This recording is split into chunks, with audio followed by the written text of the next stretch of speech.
Oh, wait just a moment for Kim to get popped back in here while we have lots of people kind of rolling in, which is great to see everyone. Lots of familiar faces, see some new ones as well. Today, we're going to talk all about meetings. We're going to talk about how do we make meetings better, and what are some of the things, very practical tips and things that Kim and I, there she is, that Kim and I have done on a consistent basis to help our organizations and those that we advise to be more successful with meetings, and hopefully allow meetings to be something that is a good thing in your company that people love. The other interesting thing today, I think you're going to find out, is that Kim and I, even though we did similar things and we have similar names, we actually did a lot of things differently as well. And so we're not suggesting that one size fits all, that there's only one way to meet. Inside of some of the things we're going to talk about today, we have a lot of variation on how we approached it inside of our organizations, because we had totally different companies, totally different organizations that had different needs and different types of people. And so we adapted them very differently. Now, I'm going to go ahead and share today's handout with everybody. It will be in the handouts area. So if you would like to download that, you're welcome to get that. We'll also resend it an email, as well as a video, the entire video that we're doing today, which is also being transcribed for anyone that needs that service as well. And you'll be able to rewatch that or share it if you need to. Now, inside the chat area would be the perfect place to, looks like we have lots of messages there already. Thank you all. I'm seeing some old friends, Dave Burkus, Maria, my goodness, it's like, yay, hello. Yeah, it's good to see everyone. Lots of great faces. So apparently the technical issue was just on our end. We couldn't see each other. You could all see us. So that's all that matters. So yeah, we can see the chat now. Love to have you make comments there, ask questions. We will be asking you some prompts as we go along. So we would love some participation. But let's go ahead. It's 11:03. We like to start things on time. So let me go ahead. I'm going to share my screen with everybody. Let me see if I can just share the window, keep it simple here. And great. So you hopefully are all seeing my screen. And let me just get back to the fantastic. So I can see the chat. So if someone, yep, you can see that. Okay, great. So everyone's seeing our screen. Lovely. Thank you all so much for being here. You know, Kim and I met many years ago at ABL. There's lots of ABL people we saw in the chat, which is great to see. And she was the first person I ever knew that went remote. And it was many years that she did that before I decided to go remote, and took her lessons and a lot of the things that she did.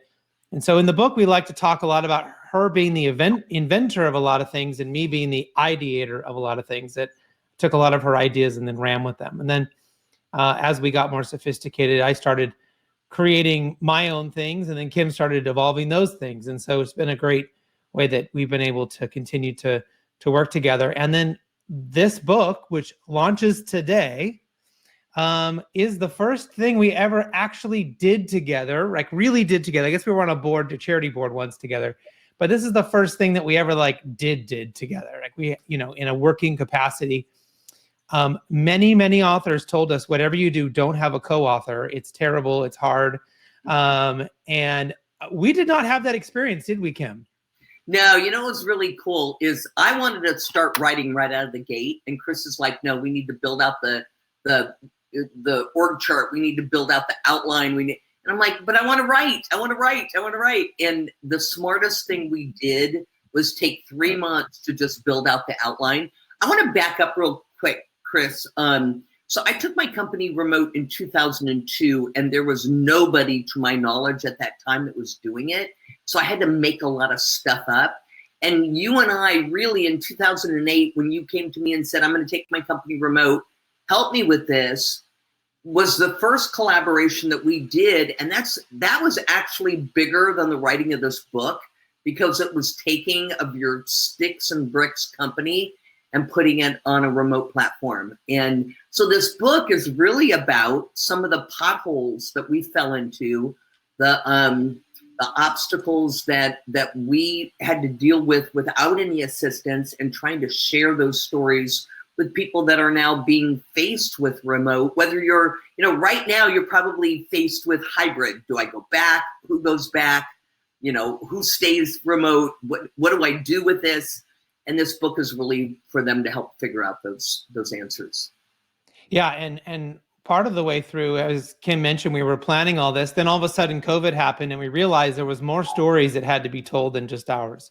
So there's some incredible case studies in there about Cornerstone on Demand, AMN Healthcare, Girls Inc., the United States Marine Corps, which shockingly we found out was the best at training people remotely. So some really amazing stories in there. But we're going to focus today on meetings. And actually, before we get there, if anyone would like to join the remote work movement Slack group, you just need to go to that link, scroll down a little bit. There's a place to kind of enter your information. Everyone is welcome. You can be in our Slack group, and it's really a place for you to share what's working, to ask questions, to do exactly what Kim and I did together, which was, how do we figure this out? And what did you do? And how did you handle this? This is exactly what this group is for. I've already brought in over 50 experts into the community.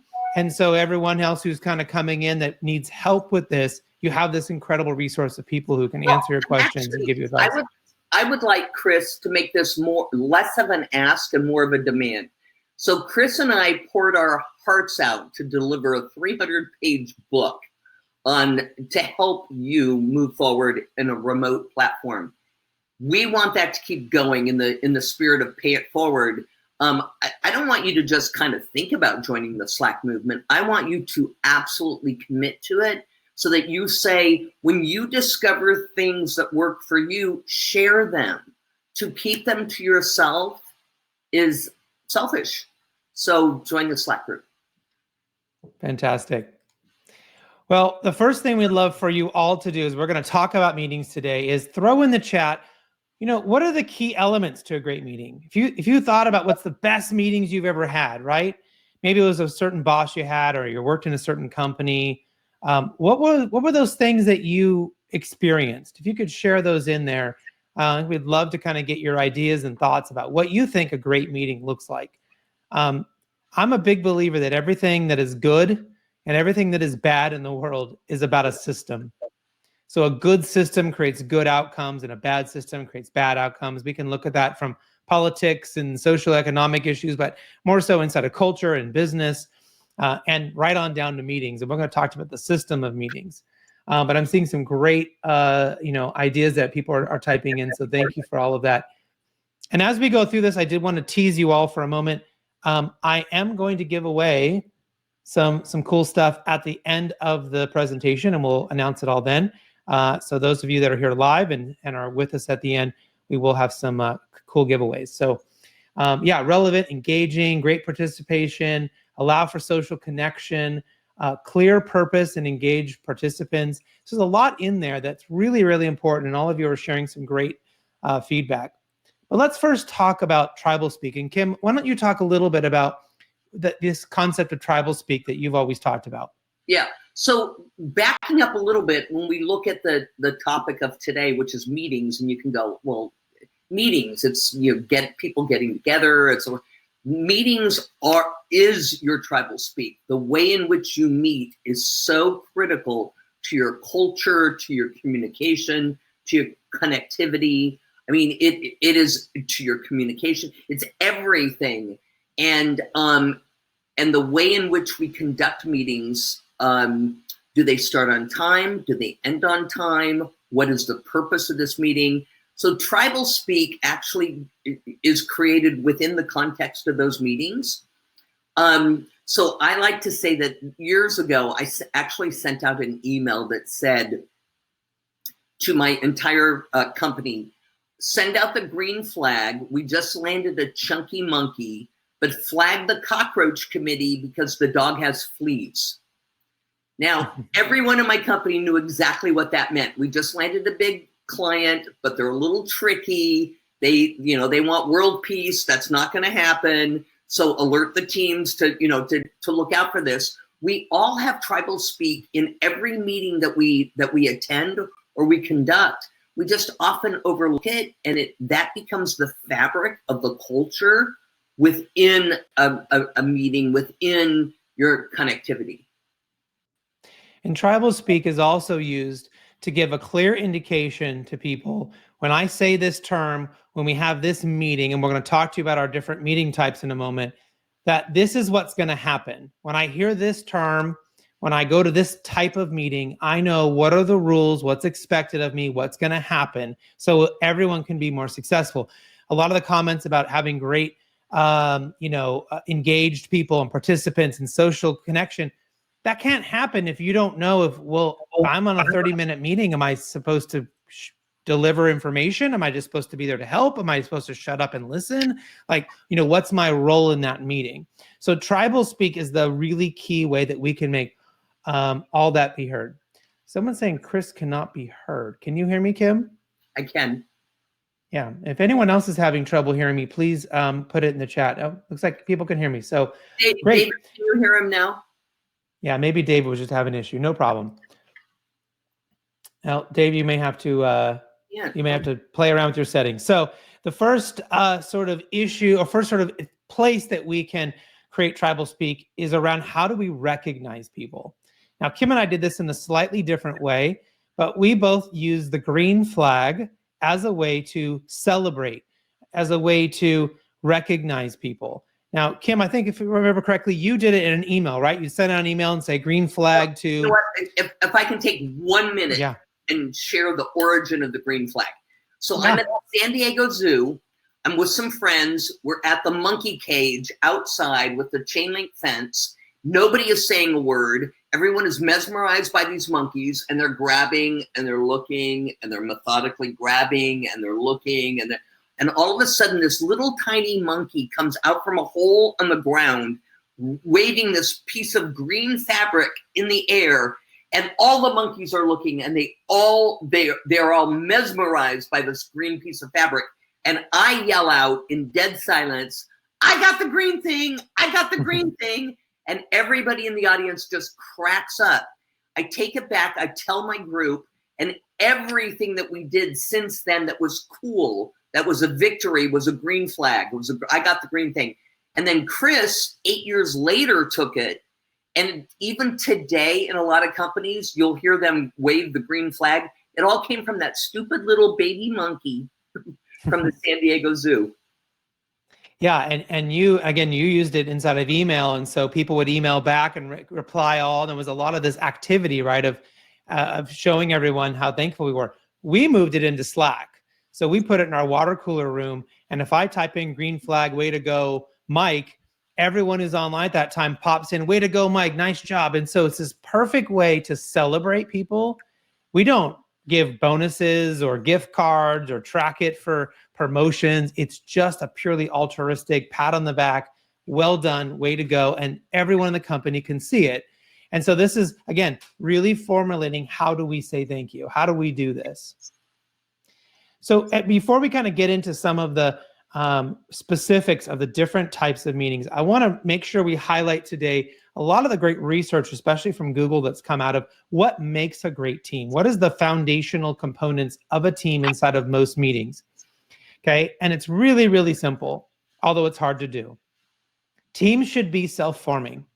Now, if you have signed up to be a salesperson at my company, you've already volunteered to be on the sales team, right? That's implied. But if I'm going to ask everyone to go pick the new CRM, I shouldn't go and say, Kim, you're on the team, and Jane's on the team, and Sally's on the team, go. I should say, who wants to be on the team, right? Who can be, who has time, who has the energy, who has the know-how, who has, maybe has done this before, right? And we get different people from across the organization.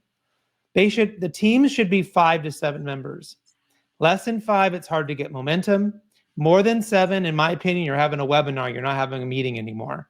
It may be informational, it may be important to have that group meeting, but it's not really a team meeting where we can be collaborative and we can work together.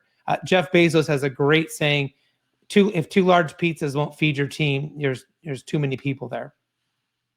And then finally, we want to establish unique norms. First one's pretty simple. We probably do this most of the time.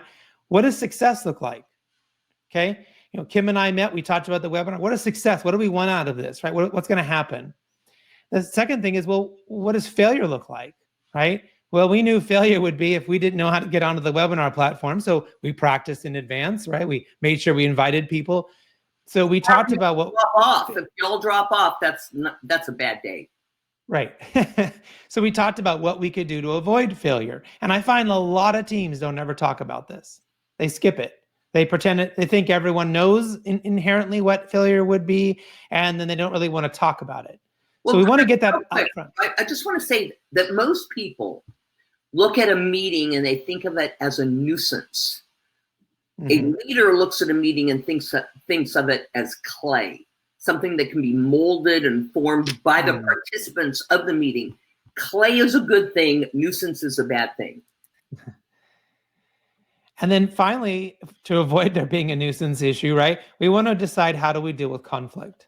So every one of our teams has their own conflict resolution, decided upon before they start working. Is it majority rules? They take a vote if they can't get past an issue. Is it they let the leader make the final decision? Do they bring an outside leader in? They have a way they're going to deal with conflict, because if you don't and you hit a wall, passive aggressive stuff gets in the way. The group kind of stops meeting, momentum slows, one person does all the work, everyone else is ignoring it. We don't know how to deal with conflict, especially when we're bringing in different people who don't always work together. We're going to be unsuccessful. So remember this as your base before we jump into these other areas. So Kim, why don't you start with kind of how you guys did your cockroach meetings? You mentioned that cool email with, alert the cockroach committee. Why don't you kind of dive into that? Sure. So I had, I went remote in 2002, as I mentioned, and I needed to get people to feel like they were connected to other people. So I created pods of 3 or 4 people living in different states or different countries and from different disciplines, designed around, and the whole concept was their mantra when they met for 1 half hour a day, 1 day a week, was to kill each other's cockroaches. A cockroach is a little problem. It's a little bug that's in your bathroom. You're seeing it squirm around. You want to kill it. You don't know how to kill it. You haven't been successful in killing it. So others would be invited in on these pod meetings to say, when I owned a recruitment firm, so maybe I can't fill that pharmacy position in Petaluma, California. And another member of the pod team says, you know what, when I had that occupational therapy position in Iowa, here's what I did that was successful. And they help each other kill each other's cockroaches. Now, the problem with a pod is it can become very familiar and fun if it doesn't have a mission. So my pods had to start in a chant, in a mantra, every big meeting, the beginning of every meeting with, we are here to kill a cockroach. And then they identified the cockroach and they all jumped in to kill it.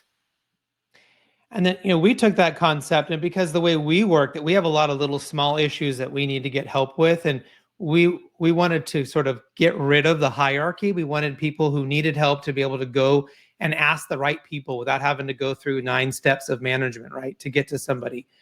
And so we went and said, anyone can call a cockroach meeting. It's 15 minutes or less. Always start on time, try to end early.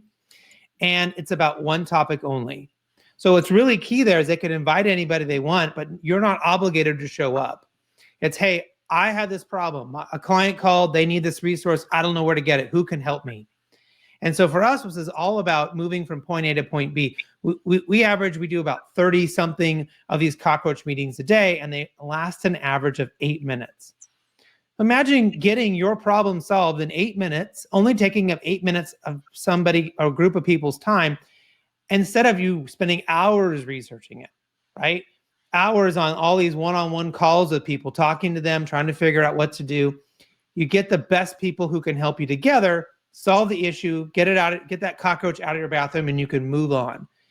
This brings speed into an organization, especially a remote organization, where we can't just walk down the hall, right, and bump into people and say, hey, do you know how to get me this thing?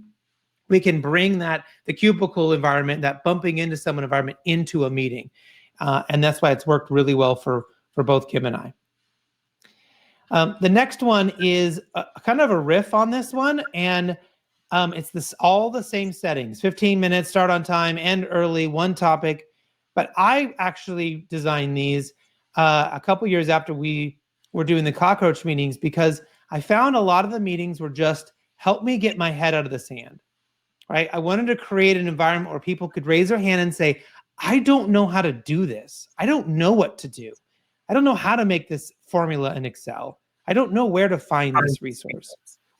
And so I just need people to give me information. You don't have to solve a problem. No one's going to ask you to take a responsibility. Just, can you help me solve? You help me figure things out. I don't know, Kim, if you ever got asked to be on a sales call at the last minute, right? Like, we had this big contract and now we need you on the final deal. And you would say, yeah, but what have you guys talked about? Who are they? What's their deal, right? And so we would have this kind of meeting. Just fill me in before I show up and make a fool out of myself. Yeah. You know, as the CEO of the company, I never did. Ostrich is what you created and ideated on your own. So I never had that in my vernacular. But there are so many times that I actually did an ostrich where I'm about to present something and I don't know the technology. Or I'm about to do something and I don't know the financial information that I'm about to share with CEOs on a financial front. So I did ostriches. I just didn't have that official format, which I think is great. The next meeting that we have are tiger team meetings. Now, Kim mentioned the cockroach in your bathroom. Well, what the heck do you do if you got a tiger in your bathroom, right? And what does that mean? That's like, what if you are going to land your biggest client? What if you're about to lose your biggest client? What if there's about to be a change in regulations or law that might, drastically impact your business? This is a big meeting about big topics. Or your company is about to go remote. Right. Is your company about to go remote? Right. Is there a giant pandemic that may totally change? What is this big thing? Now, we've riffed this into two parts at People G2. The first one is Tiger Team is like a meeting that is at least an hour long or more. We're going to have breaks in there, but it's a big meeting. There must be an agenda in advance, and people know they're going to show up prepared to do stuff. I mean, if you had a tiger in your bathroom, you're going to need a dart gun, animal control, maybe a crane. I mean, you have to prepare, right? Same thing in business. So this is an indication with this kind of tribal speak. This is not just show up and help me for 8 minutes. This is show up and we gotta do something here. This is big. The second riff for us is we call our executive team at People G2 the Tiger's Den, and we use we have a weekly meeting and a monthly meeting that's longer, where we talk about all the big, crunchy strategic things that are going on in the organization. So we know it's a big deal and we need to think about it. Now, you could name it whatever you want. I have another organization I help. We call it the Pikachu team, because if you know anything about Pikachu, you're always trying to find Pikachu. We find, like, right now, we're like in this moment, we're always trying to find the answers all the time. So it's just really key that you name that. I know, Kim, you used to bring your executive team and your pod leaders together, right, to kind of do a real specific type of, almost like a tiger team meeting. Yeah, so once a year we used to fly everyone into a central location, and we would carve out, if we had 120 employees, we might have 10 different carve outs going on for a tiger team. And I remember one time that was really fun, and don't misplace this concept, you guys. Tiger team can be a lot of different things. And actually, I might be dipping into tsunami a little bit, Chris, so I apologize if I'm jumping the gun. But I asked my team, I gave them all, in their tigers, I gave them all an imaginary $1 million and said, make this company a better company for you by spending this $1 million. And I think I had 10 teams at the time, and they came back. Almost no one spent any money, but they came back with dozens of suggestions that didn't cost anything. Now, had I given them an imaginary $50,000, they would have spent it. But because I gave them an imaginary $1 million, they broke out their mind, they thought bigger, and they came back with a lot of things that didn't cost any or very little money.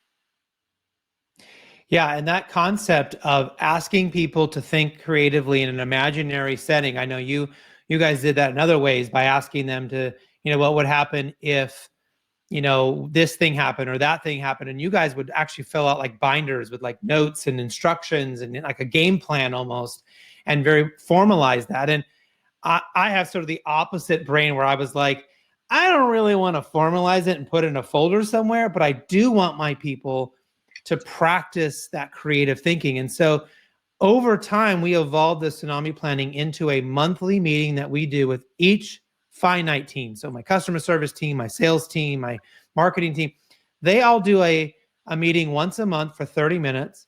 And the leader comes up with an imaginary topic and says, here's the topic. And then they have a fake meeting about a fake topic.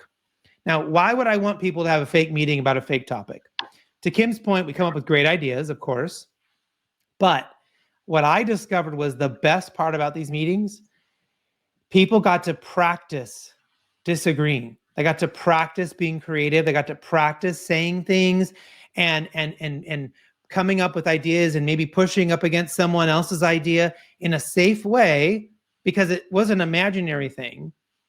And they didn't, so that later on when the real meeting needed to happen and we really did have to think about, a real issue, they didn't feel like they had to be quiet and go along with the group or not disagree with their boss. So it was really, really fundamental for us to, you ask, how do you create innovation? How do you create creativity? You got to practice it, right? It doesn't just happen. I want to reiterate this point because Chris and I just did a webinar and we got, I think today or yesterday, we got the feedback. And overwhelmingly, the thing that stuck with the group that we presented to was tsunami planning. I mean, it was on all of their lists that they took something away. So I'm going to reiterate what we just said because it's probably going to stick with you as well.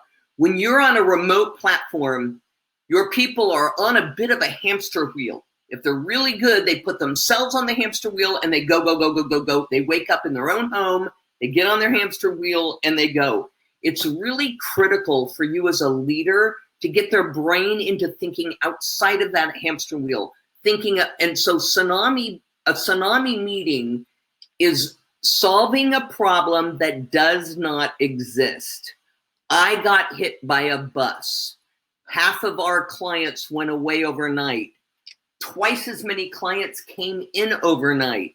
My entire sales team walked out yesterday. This is getting your head around something that has not happened and getting your brain thinking about what hasn't happened. And it is critical. It's like oxygen for the brain to think about things that don't exist yet. It's imperative on a remote platform that you allow your people, that you give your people something, a problem to solve that doesn't need solving yet. I hope that makes sense.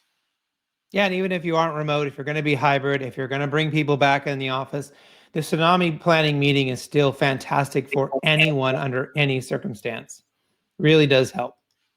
All right, so the next concept that I think is super important for any organization, regardless of your setting, is this concept of feed forward. Now, I had Marshall Goldsmith, who actually wrote the forward for our book, is a pretty well-known best-selling author, New York Times best-selling author.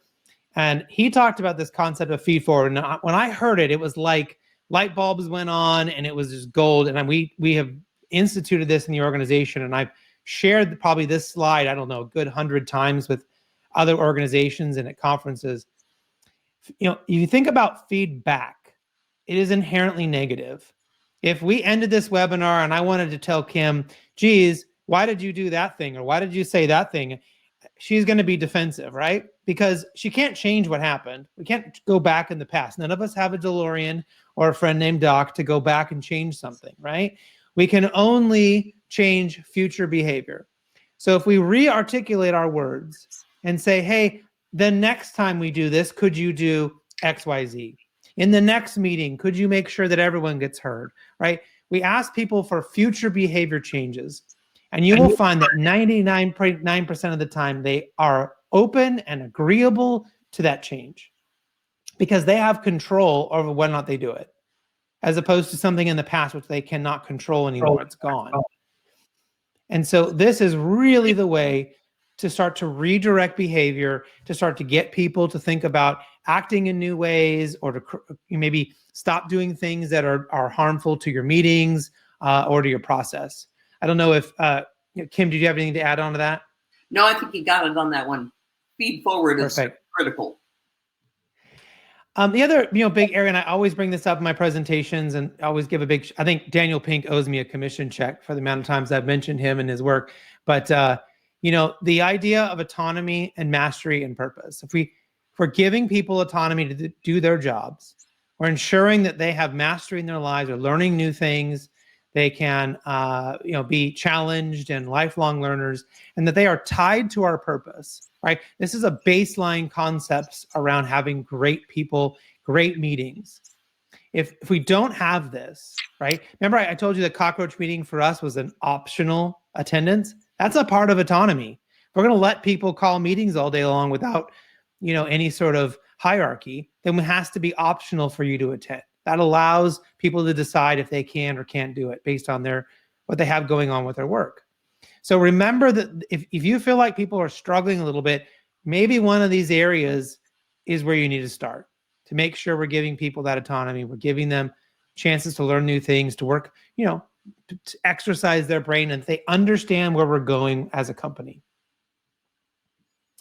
All right, the last section that Kim and I wanted to talk about was some of the brain tricks that we have brought into the organization. And things that we've talked about in the book that we kind of go in depth on. Brain tricks is another way to say cognitive biases. So there's lots of little things going on all the time that you as a leader, you as a person in a meeting need to be aware of if you want to be effective and you want to have great meetings. Now, the first one is about temperature. If people are too hot or too cold, okay, they will spend all of their brain power thinking about their getting warmer, getting colder, and they're not really paying attention. So good news, remote environments, everyone can control their own thermostat, right? It's a really great thing. But if you notice that people are in a setting where they can't, that is an issue. If you notice someone's really cold or really hot, they're not listening. If you call a meeting at 11:30 and you're not feeding people, guess what? They're not listening. There was a really cool study by Amos Tversky and Danny Kahneman about parole judges in Israel, trying to figure out how did they decide whether or not to give someone parole or not to give them someone parole. And the very scary outcome was it was based on how hungry the judge was. So if they were less hungry, they more likely gave yeses, and if they were more hungry, they more likely gave nos. How scary is that, right? Bring a bagel. Yeah. So if you're going to have a meeting at 11:30 and you're not giving them lunch, ask to do a lunch meeting. Maybe move the meeting to a different time when people aren't going to be hungry. If you're going to need them to give you a decision.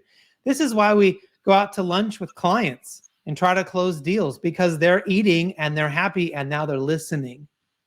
This is a really key concept, that we make sure that we're not asking people to be their best and to be open and willing to say yes to things if they're hungry or cold or hot. Really, really simple, but really important. Go ahead, Kim. I'm going to let you introduce your egg timer brain trick, which is pretty similar to the Pomodoro technique. Well, they ripped me off. I didn't rip them off. Here's the egg timer thing. So, and it's been tested by a lot of companies and hundreds of thousands of employees. So when I had my company, and I caught myself having to wear a lot of different hats. And so I came up with this egg timer thing where you get a stupid little egg timer, the $3 thing that you get from the store. You can do it electronically if you want. I like the physical one because there's just something kind of fun about it. So the trick is you set the egg timer for 45 minutes and you run at your task at hand. Whatever that task is, you run at it for 45 minutes. Nothing else gets in. No interruptions. You're running at this. The timer goes off, and here's the trick.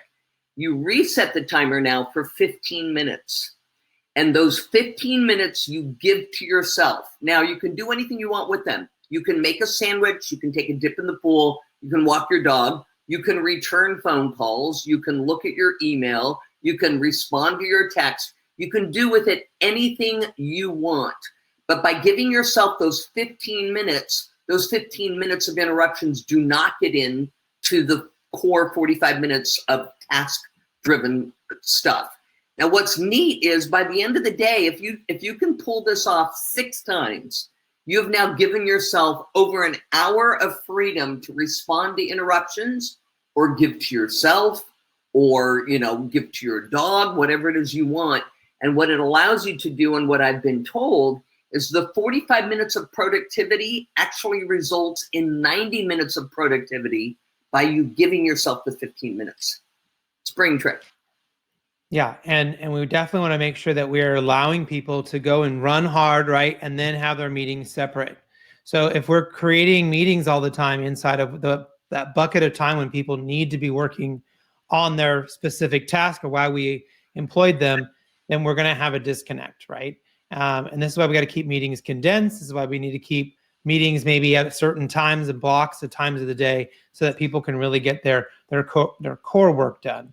Well, and if you're going to be so disciplined, which is really what we're saying that meetings should be disciplined on their start time, on their end time, on their content, on the agenda. You should be disciplined. You also have to give that discipline freedom back to yourself, because we are human beings. And we don't want to end up with the teeter-totter. I'm in my personal life, I'm in my professional life, I'm looking for balance. Give that balance to yourself. Put yourself on a balance beam. And those 15 minutes of freedom every 60 minutes is going to help kind of filter everything that you do. Yeah. Now, one of the big areas that we always hear a lot about is people say, well, in meetings, it's hard to know, like if we're doing them remotely, how people are doing and how do you connect and how do you know, how do you create that connection with people? And I have found one of the best ways for leaders to do this inside of meetings. We do this in any meeting, 30 minutes or more, is we do what's called bonding. And I actually got this from our good friend, Lisa Perrine, who's also an ABL person. And she taught me this technique. We came back, we tested it and went, wow, this is so powerful. And so we do it all the time. And I highly suggest you try it out. So what you do in any meeting, it's again, 30 minutes or more, go around the room and ask everyone how they're showing up. This tends to be kind of a, who am I, me personally, how am I showing up? Like whatever's going on in my life. And you get lots of really cool answers. Now, you might get, I'm tired. You might get, I have a newborn at home. I haven't slept in 3 days. You might have, I just got a puppy. You might get, my grandmother just passed away. And so you might get information that tells you, maybe we shouldn't have this meeting. Maybe my team is struggling. Maybe this person doesn't need to be here. We can excuse them and send them an update later if they're having a hard time. Really helps you kind of figure out how the group is really functioning right now and gives you an opportunity to respond as a leader. When we're done, we ask, how is everyone leaving? And this gives you an indication of how did everyone else think the meeting went? Okay, I thought it went great, but if everyone else is saying they're confused, I need to help them. I need to get them more information. We need to meet again. If I'm kind of confused, but everyone else seems to get it, well, okay, great. Let's go, and I'll try to catch up later, right? So we often don't have the right perception about how the meeting went for the group overall if we don't ask. And then the most important part is that the more senior you are in the group, the later you should go. So in any meeting I'm in as the CEO of my company, I'm always the last to respond. Why? Well, if I show up and say how happy and how wonderful my day is going and things are awesome, and then I go to the next person who's maybe just got hired, do you think they are comfortable saying, I'm really struggling right now and I'm really tired or things are really rough for me at home right now? No, they're just going to say, oh, I'm doing fine, right? And I lost that opportunity. So I need them to go first. If I hear they're struggling, I'm probably not even going to respond, and we're just going to deal with that, right? So senior people need to go last. Whoever has the most authority or power in that group, they need to be last so that everyone else feels comfortable to share first, and we deal with them first. This will give you an incredible amount of connection to your people and help really amp your emotional intelligence. You might go, geez, I kind of noticed that Sally was looking weird, didn't seem like herself. And then we ask the question, and geez, she hasn't slept in 3 days because they got a brand new puppy. I pick up, I understand now that cause and effect. So also, Chris, you and I have touched on ABL quite a few times, which stands for Adaptive Business Leaders. It's a CEO roundtable that there's a couple of people in our chat right now that belong to it, and Chris and I belong to it together for probably a decade. And every single meeting, every single month, they ask, what's keeping you up at night? That is an incredibly powerful question because it gets right to the root of everything. To Chris's point, I got a puppy. My grandma passed away. I've got a new child. What's keeping you up at night? And to whatever extent you can instill that in asking your team, if you have a team, or asking your leader to ask you that question is really important. The next one is dealing with group thought. And we talked a little bit about tsunami planning being an area to help fight against group thought by giving people the opportunity to practice having a meeting. But there's also some other education you really need to do with your team to help them fight against going with the flow, going along with the decision just because it's what everybody else wanted, right? And so there's some really key things that we want to do. First, we want people to make their own conclusions about things before considering those of others. Now, you may say, but I thought I'm supposed to keep an open mind. You are supposed to keep an open mind, but you should think about things yourself first. Think about what should be the outcome, the best decision first, and why that is, and then be open to hearing other perspectives. But if you don't think it through first yourself, then you're just going to go along with what everybody else thought without really knowing if that's the right decision. Now, a lot of my staff that we hire tend to be introverts, and they have shared with me that they're not always comfortable raising their hand and saying, I disagree, and I don't think we should do that. So we came up with a couple key phrases to really help them deal with that situation. The first one was to ask the group for permission to disagree. Hey, is it okay for everyone? Maybe I just disagree here with you for a minute. And everyone always goes, sure, we'd be happy to hear your opinion, right? It kind of lowers the expectations, lowers the anxiety, and kind of sets everyone up for they told you it was okay to disagree, so they shouldn't get upset. And if that doesn't work, ask, well, what if we did this other thing? Or what else might we do? Like, you could say, you guys all seem to want to pick this one software. That's great. You're probably right. You guys are all really smart. But what else would we do if we didn't pick that one, and why? That's a great way to get people to think about a different way without saying, that software is the wrong one. We shouldn't do that. You guys are stupid, right? But we'll allow people to think about what else to do. This is a really, really challenging part about having lots of meetings, is that we don't want people just to get stuck in this group thinking and not being innovative. The next one is saying yes. Now, I don't know if you've ever tried this, Kim, but since about 2018, I have been in the habit of trying to say yes to every question that's asked of me. Yes, and yes, but.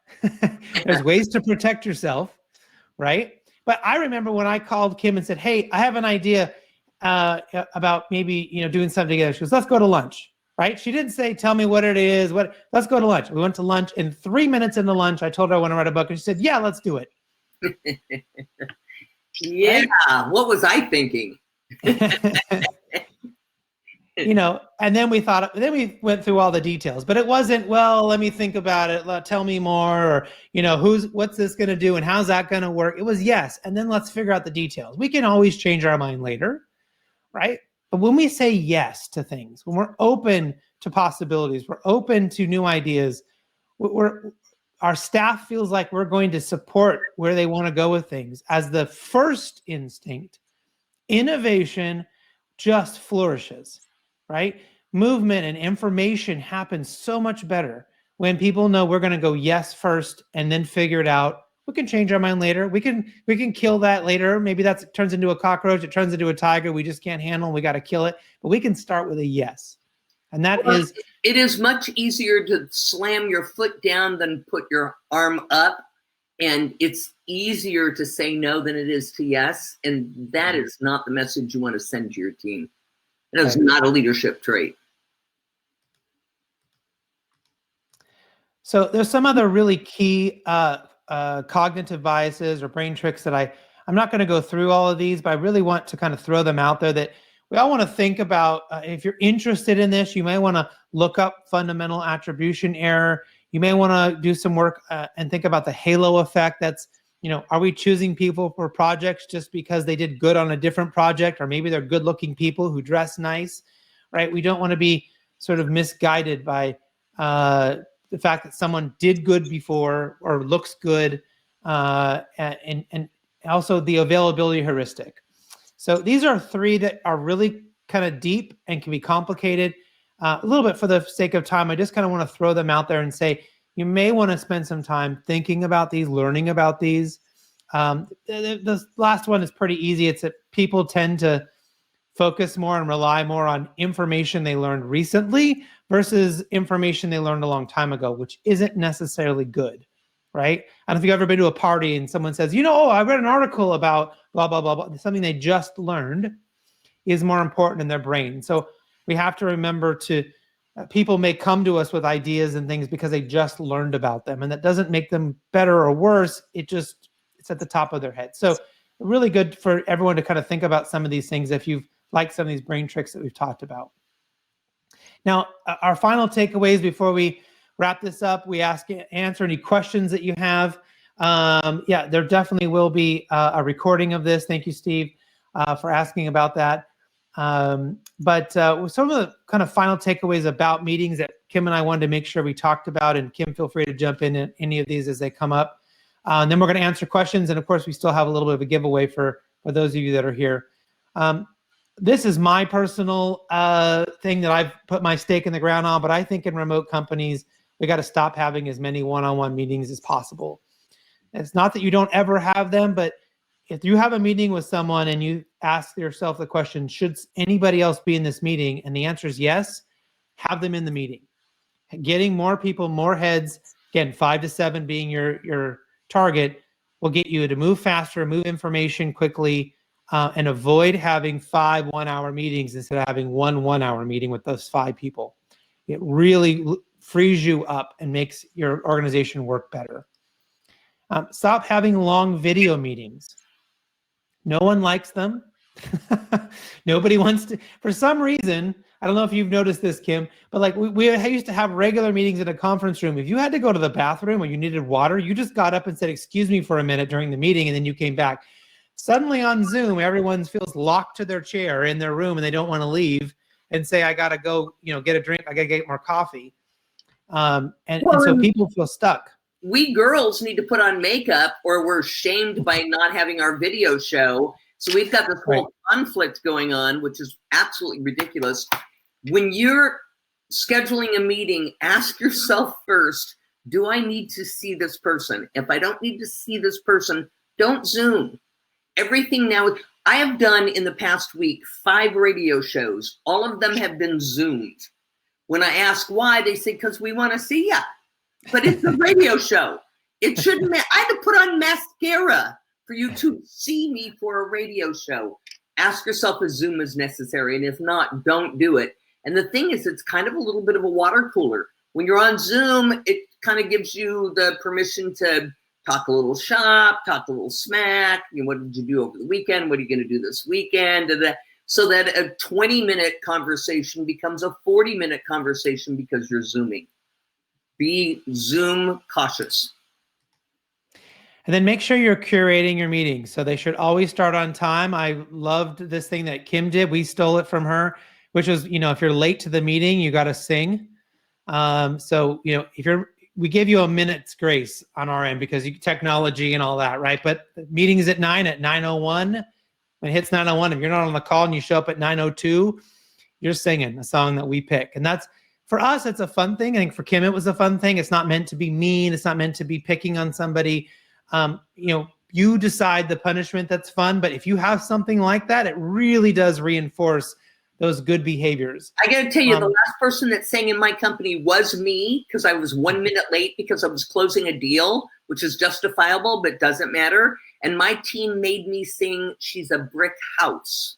Like with the full, she likes it like that, shake it all. I mean, it was really embarrassing.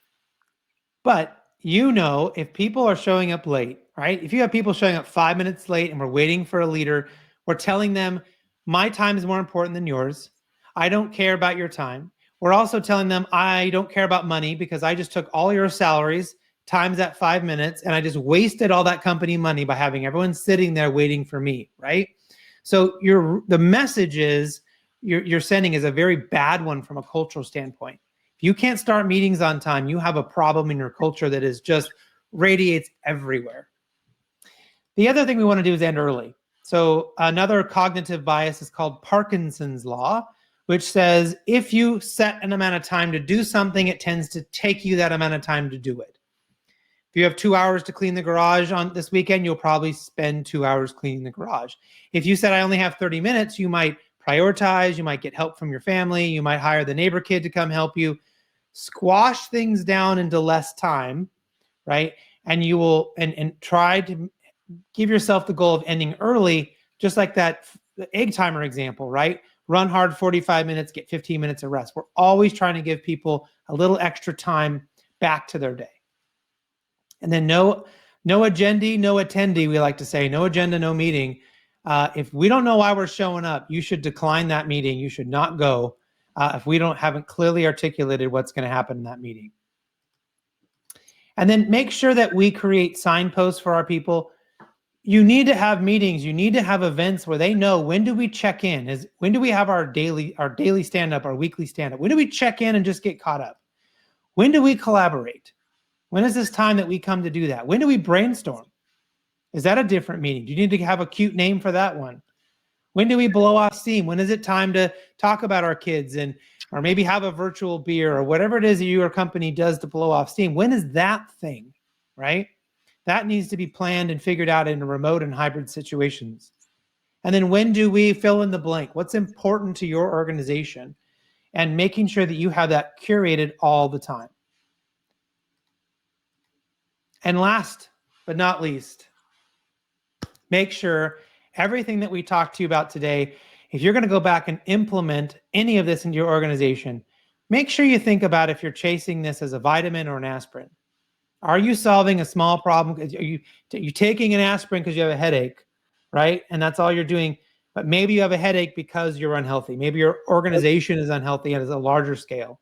Maybe there's a bigger issue you need to solve, that you need to deal with, right? So you can stop having headaches. So think about if you're doing things right now that are vitamins, that are good, good for your organization, good for your health, or if they're just temporary solutions that, like an aspirin is to a headache. And that really can help you decide, is this something we should do or not going forward? All right, we're almost out of time here. Again, there is the Slack group. If you would like to join us, feel free to go to that website and just go down to the bottom. Towards the bottom and fill in your information, and we will get you approved into that space. Anyone is welcome. And then the little giveaway that I promised all of you, for the first 5 people who go on to Amazon right now and buy the book and send me a receipt. You have to be registered into here, and you send me the receipt from Amazon, like the email they send you. The first 5 emails I get, so not orders placed, but the first 5 emails I get from people, I'm going to give you a free entry into my remote leadership course that is valued at $500. That's what the retail price is. So I'm going to give that away to the first 5 people. It's a $500 leadership course that goes right along with the book. So you'll be able to read the book and hear all the concepts, the stories in longer form. And so the first 5 emails I get to chris@chrisdyer.com with that receipt, and you were registered in the webinar, you get access to that. So if anyone has any questions for Kim and I, please throw them in the chat right now. We'd be happy to answer your questions. We've got 5 minutes left. Otherwise, the handout is in the handout section, and a copy or the video and the transcription of this will be sent to everyone who is registered. Looks like we got some thank yous there. I really appreciate everyone being on here. And it says, where can I rewatch the meeting with a colleague? Yes, Susan, we will definitely send you a link, and you'll be able to rewatch it as many times as you like. So I hope you don't watch it more than once. I want to leave everyone with 10 words that guided me when I was building my company and through the acquisition of my company. Design what you want or deal with what you get. And everything that we really talked about today aligns with that. Design what you want or deal with what you get. This doesn't just apply to us in a work mode. It's how we interact with our kids, with our dog, with our neighbors, with our time management. Design what you want or deal with what you get. And I love that one. And my sort of secondary motto to that is, what you focus on grows. Remember, what you focus on grows. So I say focus on the good stuff. All right, if we don't see any more questions, we will, I'm hoping I'm seeing them all in the right spot, but I don't see, oh, is there a question section? No, there's not. In the chat was where we wanted it. So it looks like, thank you everyone who attended today. And thank you, Kim, for being here. And really, we had a great time writing the book, so I couldn't have picked a better co-author. So thank you so much. All right, thanks everyone. Thanks, Chris. Bye. Bye.